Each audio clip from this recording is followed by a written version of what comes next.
ఓం శ్రీ గురుభ్యో నమః. ఓం శ్రీ మాత్రే నమః.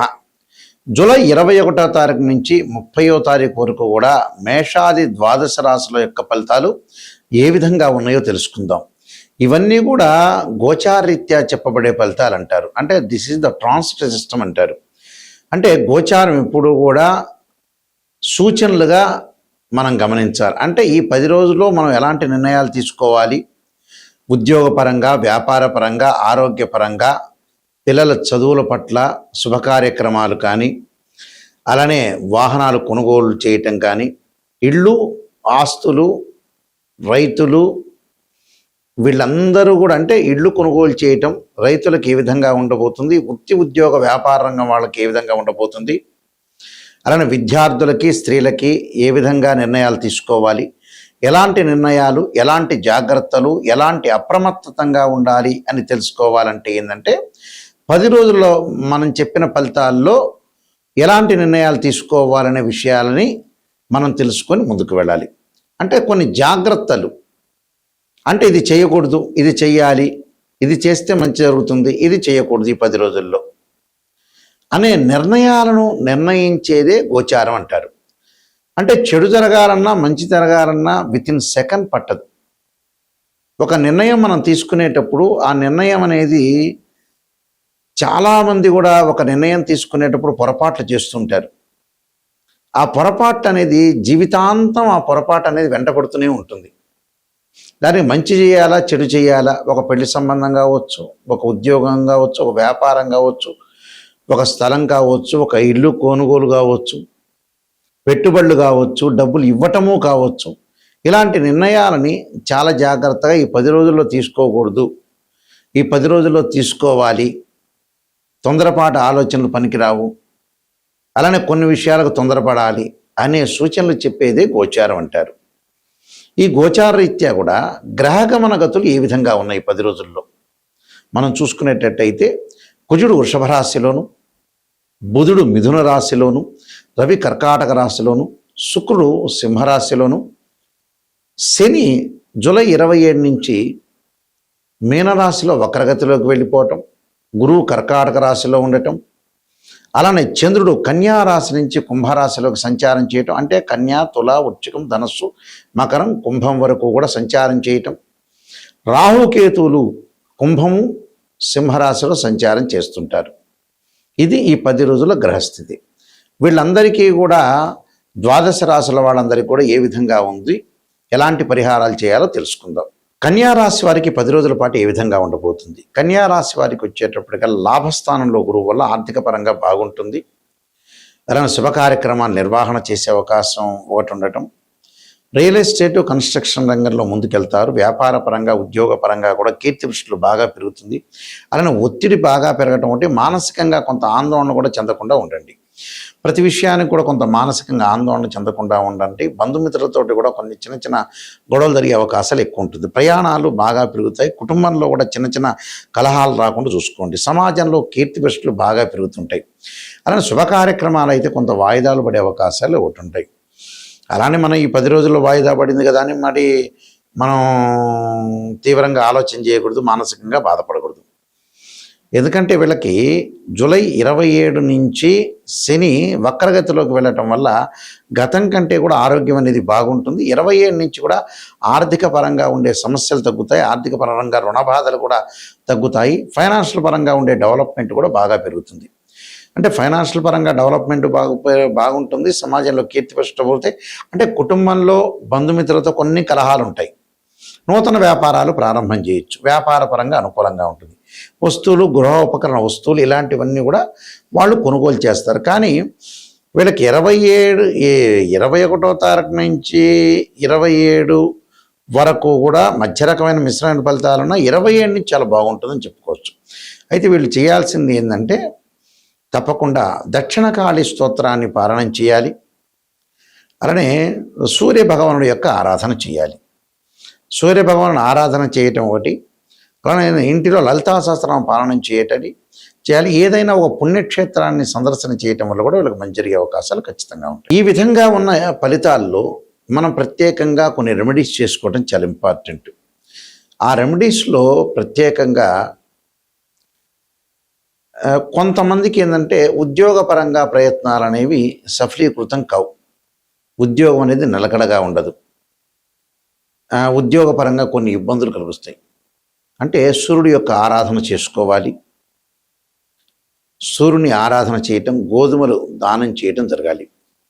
అలానే మనసుకు ప్రశాంతత లేకపోతే ఖచ్చితంగా మానసికంగా మెంటలీ డిజార్డర్ ఉంటే క్షీరపుత్రాయుధ్య అమృతతత్వాయ ధీమే తన్నో చంద్ర ప్రచోదయాత్ అనే మంత్రాన్ని, వాహన ప్రమాదాలు అలానే ఎసెట్స్ సంబంధించిన విషయాల్లో ఏదన్నా ప్రాబ్లమ్స్ వస్తుంటే అంగారకుణ్ణి ఆరాధన చేయాలి.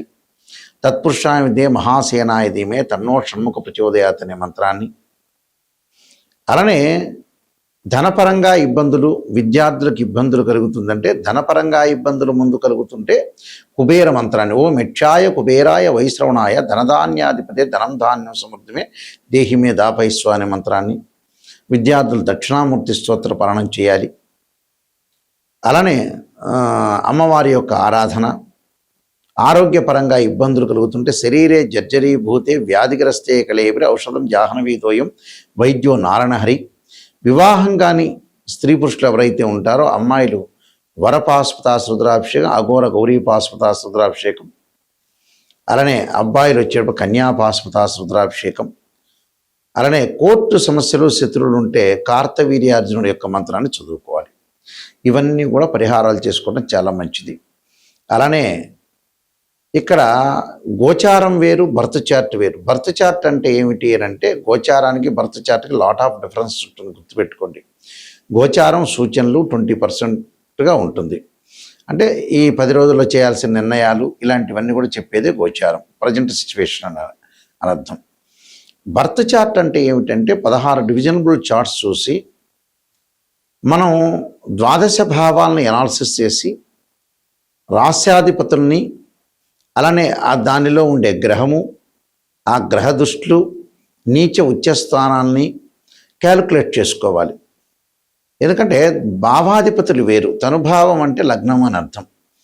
లగ్నభావాధిపతి రవి, ద్వితీయ భావాధిపతి గురువు, తృతీయ భావాధిపతి కుజుడు, చతుర్థ భావాధిపతి చంద్రుడు బుధుడు, పంచమ భావాధిపతి గురువు, షష్టం భావాధిపతి కుజుడు. ఇలాగ మనం క్యాలిక్యులేట్ చేయటం వేరు. భావాధిపతి వేరు, రాస్యాధిపతి వేరు, అక్కడ ఆ గడిలో ఉన్న గ్రహము వేరు. భావాధిపతి అంటే ఇంటి ఓనర్, రాస్యాధిపతి అంటే ఆ ఇల్లు కట్టించిన బిల్డరు. అక్కడ ఏదైతే గ్రహం అనేది దానిలో ఉంటుందో ఆయన టెనెంట్ అని అర్థం.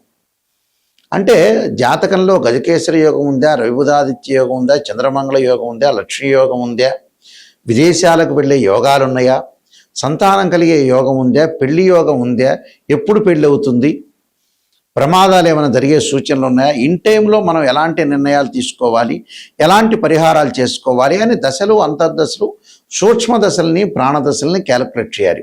ప్రతిదానికి కూడా చాలామంది కూడా రాశిచక్రాన్ని చూస్తారు. రాశిచక్రం ఒక వివాహం కాలేదు అంటే రాశిచక్రము, నవాంశము, భావచక్రము, దశల అంతర్దశలు చూడాలి. సంతానం కలగట్లేదు అంటే రాశిచక్రము, సప్తమాంశం, భావచక్రం, దశలు అంతర్దశలు చూడాలి. అలానే వృత్తిపరంగా ఎలా ఉందంటే రాశిచక్రము, దశమాంశం, భావచక్రము, దశల అంతర్దశలు క్యాలిక్యులేట్ చేయాలి. ఇది అసలు చేయాల్సింది.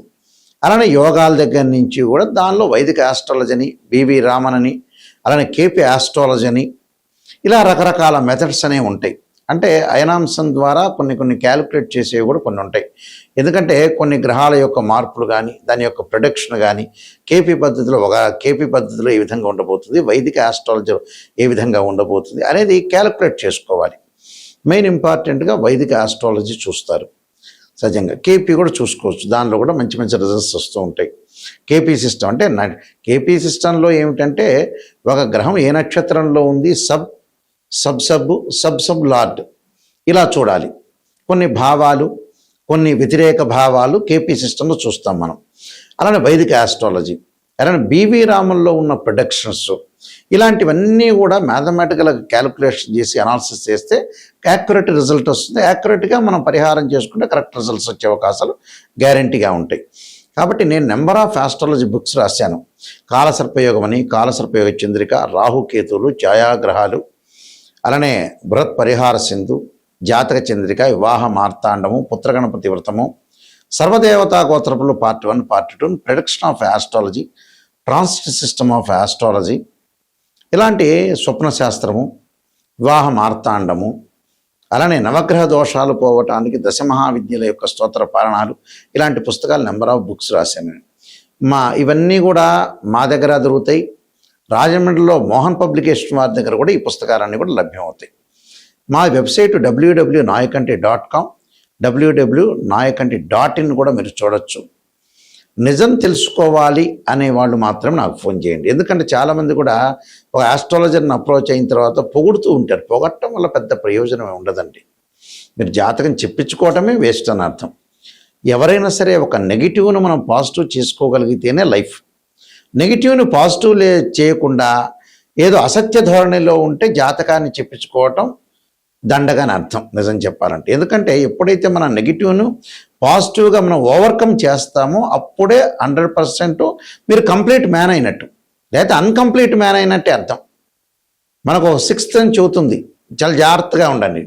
ఎక్కడైతే నెగిటివ్ ఉంటుందో దాన్ని మనం నెగిటివ్ని పాజిటివ్ చేసుకొని నిజాన్ని తెలుసుకుంటేనే జాతకం. ఎవరైనా సరే నిజాన్ని తెలుసుకునే వాళ్ళు మాత్రమే నాకు ఫోన్ చేయండి. నా నెంబర్ కూడా స్క్రీన్ మీద స్క్రోలింగ్ అవుతున్న నెంబర్ నా దగ్గరికే వస్తుంది, ఆ నెంబర్ కూడా. అందువల్ల మీరు ఏదైనా నిజం తెలుసుకోవాలంటే నాకు ఫోన్ చేయండి. అబద్ధం తెలుసుకునే వాళ్ళు ఎవ్వడూ ఫోన్ చేయొద్దండి. అదొకటి. అయితే మీ అందరికీ కూడా పరమేశ్వరుడి యొక్క కరుణాకటాక్షం ఉండాలని, అమ్మవారి యొక్క కరుణాకటాక్షం ఉండాలని ఆశిస్తూ సర్వే జనా సుఖినో భవంతు.